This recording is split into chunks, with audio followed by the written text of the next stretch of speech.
Well, hello everyone, my name is Zachary O'Shea, and this is Box of Teeth. I have another horror-themed monster for all of you for Dungeons & Dragons 5th edition right now.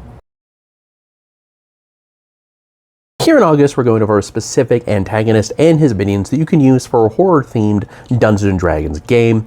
That would be the Pariah. He is a riff off of the classic movie monster, the Mummy, except he is not undead, he is an aberration instead. He started off life as the prince of a long-forgotten desert kingdom that was destroyed by a variety of plagues, and he was the only survivor, quote-unquote.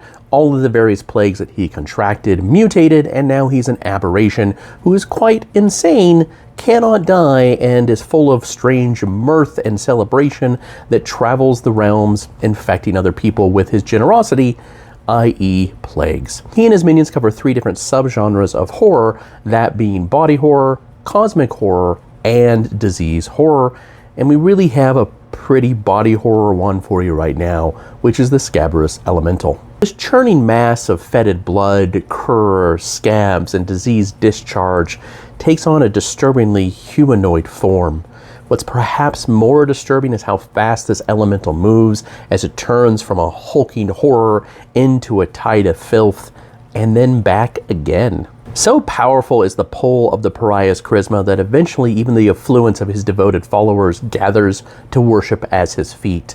These pools of, again, fetid blood, diseased masses, and other filth develops a quasi-intelligence and can be best described as some kind of elemental. Many of them fill pools of pestilence that are dedicated to this Pariah, while others glop around cities that are infested with his hordes, making sure that they stop anybody who wants to try and turn the tide. Alright, let's go ahead and take a look at the Scaberous Elemental statistics for Dungeons & Dragons 5th edition. The Scaberous Elemental is a challenge rating 5 large elemental that is neutral. Like many other elementals, they do have a low armor class, but a high number of hit points. They are resistant to non-magical weapons. They are immune to necrotic and poison damage, and they have a plethora of condition immunities. They do understand common and deep speech, but cannot speak. Ability-wise, they do have fetid trail, so every time the elemental moves, it leaves behind a festering trail of biological muck in each 5-foot space it passed through.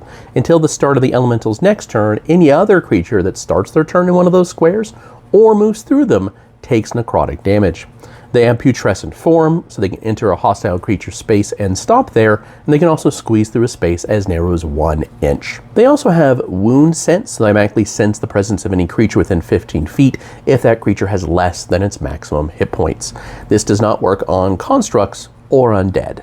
Action-wise, they do have multi-attack for 2 slam attacks that do bludgeoning damage and can inflict the poison condition, and then they have a recharge action of Noxious Wave. They let loose a tide of pus, scabs, and other gross stuff in a 20-foot cone.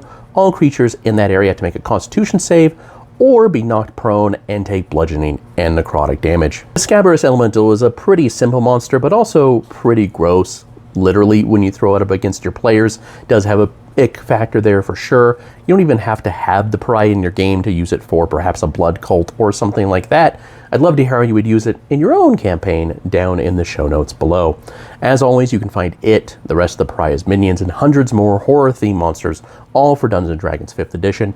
They're all perfectly free at boxofteeth.blogspot.com. If you're more interested in the non-Dungeons & Dragons role-playing projects that I have, or the horror fiction that I write, that includes Grease Paint right there, which is book 1 in the Crimson Thread series and out, as well as book 2, which is Psychopomps right here, the reader's copy. This comes out on August 30th.